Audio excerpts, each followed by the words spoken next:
Hello my dear friends, you're on the Military Summary channel, and today we will discuss the situation in Ukraine on 18th of February of 2023. Today we have a lot of very interesting updates, so let's start. And first we're going to start with the Kupyansk frontline. The Russians reported, or they gave us the final confirmation of the fact that a small town that located on the southwest from Donetsk Granikovka was taken completely. The Russians completed their clearing operation, and I believe that now they have secured their flanks, and now they are able and they can start offensive operation in direction of Kupyansk. Some Russian sources are saying that they expect that at the same time the Russians should start another offensive operation in direction of Vovchansk, Prikolotne, and this area. So we'll see. We discussed this operation many times. Maybe the Russians are planning, maybe they will try to develop their bridgehead and offensive operation on the left side of Oskol River, and they will try to establish the front line along this river. It is very difficult to say, but anyway, I believe that sooner or later we are going to understand everything. The Ministry of Defense of Russian Federation reported that during the previous 24 hours, the Ukrainians lost 80 soldiers, 7 armored vehicles, and 2 artillery systems. One Stabi Govitzer, another Gvazdika Govitzer. And one more time, I must add that during the previous 24 hours, the Ukrainians haven't lost even a single tank on this front line. When talking about Lyman front line, the picture hasn't been changed during the previous 24 hours. There are very heavy clashes, there are very heavy artillery duels. The Ukrainians are moving more and more reserves to this area. The Russians reported that during the previous 24 hours, the Ukrainians lost 100 soldiers, 4 armored vehicles, and 4 artillery systems. 1 Akatse, 1 Gvazdika, 1 D-20, and 1 D-30 howitzer. And when talking about those 4 armored vehicles on this front line, the Ukrainians haven't lost even a single tank as well. Very difficult, very interesting, and to tell the truth, I don't understand the situation because the situation is very interesting. What is happening with the Ukrainian tanks? Where are they? Or they're trying to keep them, or they're completely out of tanks. Now let's talk about Bakhmut front line. Yesterday I published a video, and maybe an hour later I published the video. We receive an interesting piece of information that as a result of clashes during the previous day, the Russians established final control over Paraskovyevka. This information was confirmed just by the Wagners. The Ministry of Defense of Russian Federation still hasn't confirmed this information, but I believe that when talking about, let's say, Kupyansk, first we receive a piece of information that the Russians established control over the Granikovka, and the next day the Ministry of Defense confirmed this information as well. We saw the same situation about Krasnaya Gora. First the Wagners confirmed, and only the next day the Ministry of Defense confirmed as well. I believe that they giving some time because according to the military science, usually an enemy or another party who lost the bridgehead during the next 24 hours are trying to start counter-offensive operation. Sometimes in some cases, the parties are able to return back the territories that they lost during the previous clashes. So maybe the Ministry of Defense just want to be 100% sure that Wagners are no longer, that the Ukrainians are no longer able to push Wagners back from this town. When talking about the 18th of February, a lot of sources, Russian sources, are saying that right now, during these days, during these minutes, the Wagners started offensive operation in direction of Berkhovka and Dubovo-Vasilievka. When talking about Donetsk front line, the Russian Ministry of Defense of Russian Federation reported that during the previous 24 hours, the Ukrainians lost 150 soldiers, 8 armored vehicles, and 2 artillery systems, 1 Grad and another Gvazdika, and not even a single tank was destroyed during the previous 24 hours. The Russians, if you take a look at the south part, there is an fire icon on the south from Chastov Yar. we see that the Russians still haven't established control or physical control over the road.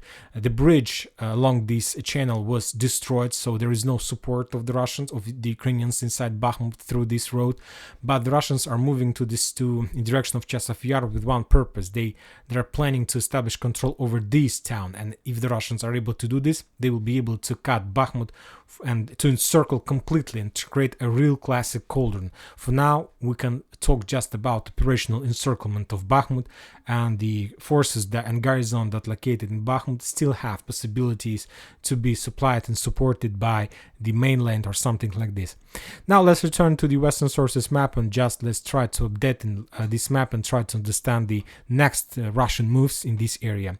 First of all, as we discussed, according to the Russian sources, now these days they control something like this on north of Bakhmut front line. So this blue cloud, according to the Russian sources, is under Russian control. Let's just color this cloud in red. This will give us a better understanding of the situation. So this is it. These days, this means the Russians are storming the road N32 from Chasov Yar to Ivanovskaya and Ivanovskaya as well. So let's color this, I believe, this road in black area, because I believe that this area is in the gray zone. The Russians haven't established control over Ivanovskaya and this part, but I believe that they do have possibilities to enter this area. They do have possibilities to move along the road, along the forest, and so on. And the Ukrainians, they have the same possibilities, and it is very difficult to understand who has better and more control over this territory. So let's just color this in black and just as a gray zone. But I believe that sooner or later the Russians will take control of the entire area, of entire this black cloud, and after that, as you can see, Bakhmut is almost encircled. There is just one road, this one, that Ukrainians can use. This road is already under fire. It's very difficult to use this road without having losses, and I believe that during supply and support process the Ukrainians do have losses during this process. But anyway, if the Russians want to establish a real tactical encirclement, now it's like already operational encirclement, but if the Russians want to develop this encirclement into tactical encirclement, they need to take, as we discussed yesterday, just a few towns. Орехово-Васильевка, Дубово-Васильевка, Берховka, and Yagidnaya. So this is the current Ukrainian defense line along these four towns: Yagidnaya, Berkhovka, Dubovo-Vasilyevka, and Orekho-Vasilyevka. But not every single town in this line is important. Some of them are important, another is not so important. Of course, we understand that the most important town is Berkhovka. If the Russians are able to take control over Berkhovka, they don't need to encircle Bakhmut and to establish tactical encirclement. They don't need any other of these towns. They don't need Yagidnaya, they don't need Dubovo-Vasilyevka, and they don't need Orekho-Vasilyevka. But by taking just Berkhovka, you are not able to hold this bridgehead for a very long time, because the Ukrainians will start their own counter-offensive operation. They do have these possibilities with helicopter support, with artillery, with mortar support. They will be able to return back this town. So if the Russians want to establish a very powerful bridgehead in this area, they need to secure the flanks. And to do this, they need to take control over Zaliznyantskaya, Orekho-Vasilyevka. If the Russians are able to do this, there is a lakes.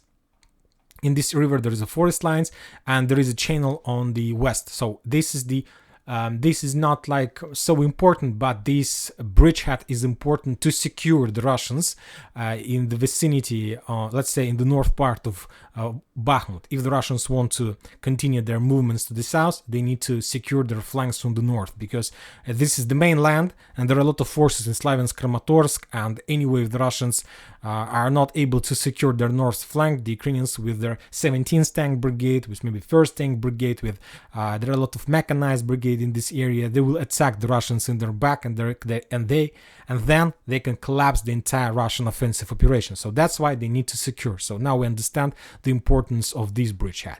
When talking about Dubovo-Vasilyevka, as you can see, there are also fields, local roads, Grigorievka, and from this position the Ukrainians also can use their tanks, mechanized brigades to attack the Russians in their flanks. So just to secure this area, the Russians need to develop their bridgehead, something like this. So if let's color this territory also in color, in yellow color, and by that we're going to say that this territory still under Ukrainian, and it is very difficult to understand when exactly the Russians are able to take. So this is the focal point, this is the most important area, and if the Russians are able to do this, then Bakhmut is going to be first tactical encirclement, but within the next week this town will be completely encircled and they're going to be a cauldron. Why is that? First of all, when talking about this area, the most important part is this lake, Berkhovskaya water reservoir, this one, and this railroad. Let's return back to the Russian sources map. Let's zoom this area and you will understand everything. So this is our lake, this one lake, and as you can see, this lake is encircled with a lot of forest lines, this one, and this is our railroad line, this one, and there is another lake, a lot of forests in this area, and if the Russians are able to enter and to get as close as possible to this railroad and to create some positions in this forest, and we know that this is the tactic that parties uses in this during this special operation when they're trying to move. There are not much forests on Ukraine, at least on the south part, and the only place that both sides are using is the forest lines, like these forest lines to move from one position to another. And if the Russians get to this forest, then they will be able to move along this railroad and to get as close as possible, to be more precise, to this area, to this road. And from these positions, the Russians will establish physical control over the only road that moves from the town by the name of Canal to the small village in the northwest of Bakhmut, Khramova, this one, and they will cut. So this is the entire mathematics. But now let's discuss another important topic that yesterday we discussed a little bit, and I'm talking about the video where Wagners were saying that we are without shells, that they were asking help of Ministry of Defense of Russian Federation to supply them with the mines, with the shells and so on to continue. I thought a lot about that situation, and yesterday I gave you my opinion that I believe that Wagners did that not because of the fact that they are not supplied and supported by the Ministry of Defense of Russian Federation. I believe that the Russians are planning to start offensive operation on some other front lines, and we will discuss this situation a little bit later in this video. And so that's why they're trying just to save and to keep artillery shells somewhere else. But today I continue thinking about this situation, and today I realized another thing, and based on one important piece of information I received during the day. First of all, when talking about Bakhmut, we see, and at least I see, that as soon as the Russians take controls over Dubovo, Vasilievka and Berkhovka, and let's say if as soon as they develop their bridgehead a little bit to the south from this Berkhovskaya water reservoir to this railroad line, at this very moment Bakhmut will be encircled. Bakhmut will be encircled, it will be a cauldron. I believe that by that time the Ukrainians or will take a decision to move from forces from this town, or they will take a decision to fight, and this is going to be their big mistake. Today I understood that the Russians are not planning and are not going to storm Bakhmut. It's suicide operation. The sources are saying that the Ukrainians left around 2,500-3,000 soldiers inside Bakhmut. And to storm this town, I believe that the Russians will be forced to send an army of 12 or 15,000 soldiers to storm this town, because if they use less forces, they may be collapsed or defeated. And of course, the losses are going to be very high during the clashes inside this town. So I understood that the Russians are not planning to storm Bakhmut. They will try to force the Ukrainians to step back by encirclement of this town. And if the Ukrainians take decision not to step back but to fight, then they will just block this town and to create some kind of blockade of this town. Furthermore, let's talk about this area one more time. Let's assume that the Russians, let's say, what is easier thing, to storm Bakhmut, to take control over Bakhmut, or let's say if the Russians are able to take control over Ivanovskaya, let's say, or to storm this small town that located on the east from Chastov Yar by the name of Canal, this small village. What is easier to do? to storm Bakhmut or this small village by the name of Canal. Let's take a look at this small village. This is it. I believe that when talking about encirclement of Bakhmut and cutting Bakhmut from any kind of supply, it is much more easier to establish control over Canal, let's say by attacking from the north, from this direction along the railroad, and to attack this canal from Ivanovska. And as soon as you take control over this town, the only thing you need is to block Bakhmut. In a month, in 2 months, in 3 months, the forces in Bakhmut will be out of ammo, out of medicine, out of manpower, out of everything, and they're gonna have just few options, or to surrender, or to die, or from, let's say, from time, because a long time without supply and support, anyway, people can die without any support, or they will die as a result of storm. But believe me, if the Russians are able to encircle this town and to hold this town in blockade for a month or two, they will take this town within just a few nights if they take such a decision. But from this perspective, we understand that battle for Bakhmut is not going to be finished by the end of February or even March. It will take maybe months or two. And as the head of Wagner's reported, and by the way, this is also very important, the head of Wagner's reported that they're planning to establish control over Bakhmut on March and April of 2023. So I believe that the Russians are going to establish 100% control over Bakhmut somewhere in the middle of April. But when we are talking about this map and the thing that we can see, I believe that Bakhmut can be taken within the next few weeks with the very heavy losses of storming process and so on. So I understand that Minister of Defense of Russian Federation took a decision not to burn the Wagner's stormtroopers reserves inside of Bakhmut. They took a decision to use another tactic, and we will discuss this tactic just a little bit later. The Minister of Defense of Russian Federation reported that during the previous 24 hours, the Ukrainians lost 150 soldiers, 8 armored vehicles, and 2 artillery systems on Donetsk front line. One more time, not a single tank was destroyed during these days, during the previous 24 hours. And as you can see, there is a culmination of battle for Bakhmut, and we can see this. But let's try to understand what the Ministry of Defense of Russian Federation, what kind of decision this Ministry of Defense took about Bakhmut and about Wagner's. And the most important piece of information I received today is that some Ukrainian sources reported that they spotted and that they saw at least 50 buses completely fully loaded with Wagners on board, moving from Mariupol in direction of Zaporozhye and South Donetsk front lines. This is the most important part.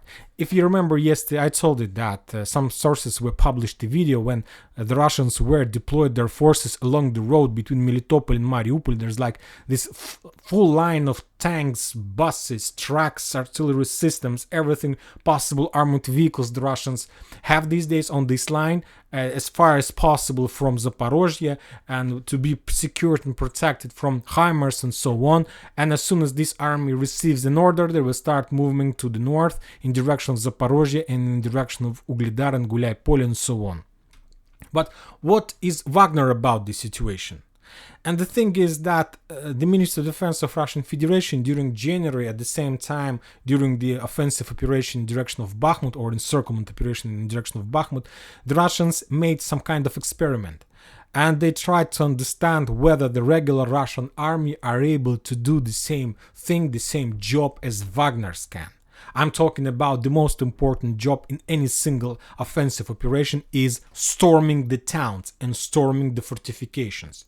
And based on the results that Ministry of Defense of Russian Federation got around Ugledar, they understood that the Russian army are no longer able to do such kind of work as storming big fortifications. They can't do this. And it's not about they don't want or they're scared or something like this. When we're talking about the Russian army, this is 155th Marine Brigade, very professional army, guys who have been trained since for more than 5 years, 6 years, who spent all their life as a soldier, as an officer and so on. And the Russians, Ministry of Defense, Russian Federation, they don't want to spend this asset, this resource. They're very good, but they're very good at other jobs, like intelligence, like artillery duels, like tank duels, like, I don't know, like encirclement, but not the storming process. And the only army, the only forces on the territory of Russian Federation who are able to storm and to do this job is Wagner's. And now we see the situation when around 40,000 army of stormtroopers are located around Bakhmut and they're doing just one job. They're storming completely unnecessary town by the name of Bakhmut. The taking of this town doesn't solve anything, just immediate victory, and that's it. Nothing more. Nothing more, because as the Ukrainians are saying, if the Russians are able to take Bakhmut, then they're going to see more Bakhmuts. There is Slaviansk, Kramatorsk, Konstantinovka, Toretsk, New York agglomeration. And these towns, like let's say Kramatorsk, even bigger than Bakhmut. And when talking about Kramatorsk, you can't encircle Kramatorsk from north and the south, because if you want to encircle Kramatorsk from the north, there is Slaviansk. If you want to encircle from the south, there is Drushkovka. It is a very difficult job. And every single town on the west from Bakhmut is like maybe 10 Bakhmuts in comparison with one Bakhmut. And they understand that it's just a waste of time. It's just a waste of time, and the most important is just a waste of resource they need.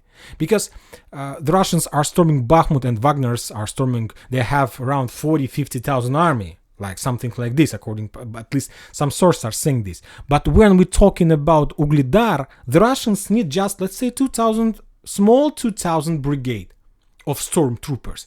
And believe me, such an experienced soldiers as Wagner's are able to take Bakhmut within a week. Believe me, with support of the same forces that located in this area, 155th Brigade and Marine Brigade and many others. Just a week and they will take. Of course, there are going to be losses. I believe that the losses will be lower than Bakhmut because Ugledar is not so big. When talking about Guliai-Polye, I believe that the Russians need maybe 3,000 stormtroopers with support with rest of Russian army who's located here to take control over this town. The same situation about Orekhov, maybe 3.5, maybe 2.5 soldiers, and that's it. So the Russians, I believe, the Ministry of Defense of Russian Federation took a decision. It's their conflict. It's their conflict, and now they're trying to split the power. Who is the boss? Who is good? Who is bad? And so on. And Wagner, he is very professional. The Prigozhin, the head, it's my opinion. First of all, you need to understand. I'm trying to analyze, understand what's going on there. And he controls a very powerful army. He has a very nice power in his hands. He has a lot of nice finance support, supply with the finance and so on. And the Ministry of Defense of Russian Federation, as I understand, they want to split Wagner's into small pieces. Like this entire 40,000 army, they want to split into, let's say, 20 armies that have 2,000 soldiers in each. And they want to stretch these stormtroopers along the front line. Some stormtroopers to send in direction of Kupyansk, some stormtroopers to send in direction of Lyman, some stormtroopers to send to Avdiivka, to Mariinka, to Ugledar, and with the support of the professional Russian army, with these stormtroopers, the Russians, Ministry of Defense, want to start their greatest offensive operation. Of course, Prigozhin, as I understand, he understands that as soon as Ministry of Defense split his army into many pieces, he will lose everything. First of all, Wagner's is his business, as I understand, and this is the way how he earns money, and this is the way how he get his power. But as soon as his company will be split into small parts, he will lose everything. Of course, he will stay as the head of Wagner's, but without the real power. He will be just a face. He will be just a face, and let's say the PR face who is hiring, recruiting these soldiers, nothing more. And his army will be controlled by every single front line and with the other generals of the Russian army. So I believe this is the situation, and I can understand Prigozhin and Wagner's. But the thing is that during the previous weeks he told us that they are planning to take Bakhmut maybe in April. That means that all decisions have already been taken. by the Ministry of Defense of Russian Federation. Furthermore, all these talks about ammo and shell that Wagner's are not supplied is not the real situation. He's just trying to tell us and to give us some ideas, because at that moment when the Russians will take a decision not to storm Bakhmut, as soon as they get some certain point, let's say the railroad from the south, Chasov Yar and so on, they will stop. They will create cauldron, and then this is going to be work of artillery systems, not of infantry. They will attack this town with artillery, the supply roads with artillery, but without any movements. They will just reduce the Ukrainians as much as possible, and after that they will enter this completely empty town and something like this. So all these talks about shells and so on is just a way to save the reputation. Because Wagner's told us that they will take this town very soon. It's a very difficult job. Nobody says that, are saying that it's so easy and so on. And he believed that, and everybody believed that. But the thing is that the plans has been changed by the Russian authorities, and now they just need to save the reputation. So we couldn't take this town, or we are stretching the storming process in time because of absence of supply from Ministry of Defense. And when anybody asks why the Wagner couldn't take Bakhmut, we would say because the Ministry of Defense didn't supply them with artillery and shells. And yes, it's true. And everybody will agree, because we have already discussed this and we have been told about this by the head of Wagner's. But the real situation is that these stormtroopers, I believe that within the next few weeks, will be stretched along the front lines, and they will do the main job on every single front line around Ukraine. And this objective information from the south, from Mariupol, of the convoys and columns of Russians, and of redeploying of around 50 buses completely fully loaded with Wagners on board, are saying the situation that the Russians started stretching these forces along the front lines. Now let's move to the South Donetsk front line, to Avdiivka, to Marinka. There are no updates on this area. As you can see, the Russians are trying to encircle Marinka as well. So I believe that maybe this month they are able to do this. When talking about Ugledar, the Russians reported that during the previous 24 hours, the Ukrainians lost 50 soldiers, 6 armored vehicles, and 1 artillery system D-20 howitzer. One more time, not even a single tank was destroyed during the previous 24 hours. The Russians reported they destroyed ammo depot inside of Ugledar. There are still clashes. I believe that the Russians expect the arriving of Wagner's in this area, and after that they will start another attempt to storm Ugledar or something like this. When talking about Kherson area, the Russians reported that during the previous 24 hours, as a result of heavy artillery duels in this area, the Ukrainians lost 20 soldiers and 4 artillery systems. To be more precise, 4 Gvozdika. The Russians haven't destroyed any armored vehicle during the previous 24 hours, just regular artillery duels. So this is about the situation on the ground. This morning the Russians started missile attack on the territory of Ukraine. One more time, they sent a very limited number of rockets, and I believe that more than 50 or 60% reached the target. They destroyed some military object in Khmelnytsky. They attacked some facilities in Dnipro, and they attacked some facilities and objects in Kiev. And this is also not the most important. The most important thing is that the Russian source map has been updated in the vicinity of Sumskaya Oblast region. As you can see, there is a fire, and all these fire icons are located on the Russian side, on the territory of Russian Federation, near town Tetkina, Krasnooktyabrskaya, Yelizavetovka, and Garань, or Sudzha. So as you can see, the Ukrainians attacked with a very broad frontline artillery attack, a very big territory, very large territory of Russian Federation.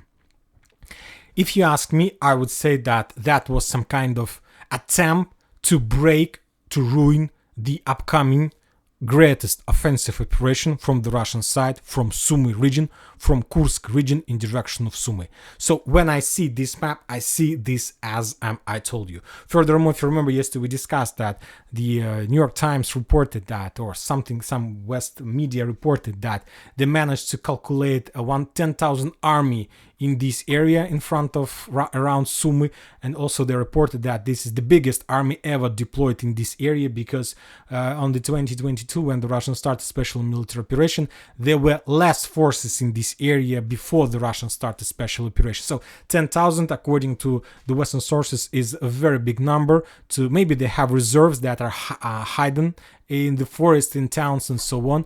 And I believe that we need to expect information. We need to expect the attack in direction of Sumy. Furthermore, the Western source reported that the Russians from Grodno, is the Belarus, to Belgorod, so this line between Grodno and Belgorod, the Russians deployed 50,000 army. So some forces are located on the territory of Belarus, some on the territory of Bryansk region, Kursk region, Oryol region, Belgorod region, but from Grodno to Belgorod there is 50,000 army of Russians on this line. I believe that the Russians, and they added that around 25,000 soldiers are located on the territory of Belarus. So from let's say the border of Belarus to Belgorod, there is a 25,000 army. I don't think that this army are able to do a lot. They can just do some tactical things on this territory or something like this, but these artillery duels, and furthermore let's take a look at the Western source map. As you can see, there are the same picture, that there are a lot of artillery duels around Kharkiv and around Sumy. Something is very important is going to happen on this area within the next days, and of course something is going to happen on the south area as well. So I believe that the things that we discussed many times about two attacks from the south and from the north is going to happen within the next weeks, or maybe the Russians will make an attempt to do this, and then we will understand whether they are able to do this or not. And that's it for today. Military Summary channel reminds to condemn any violence in Ukraine. Thank you for your watching. Subscribe to my channel, put your likes, join my Patreon, and have a good day. Bye bye.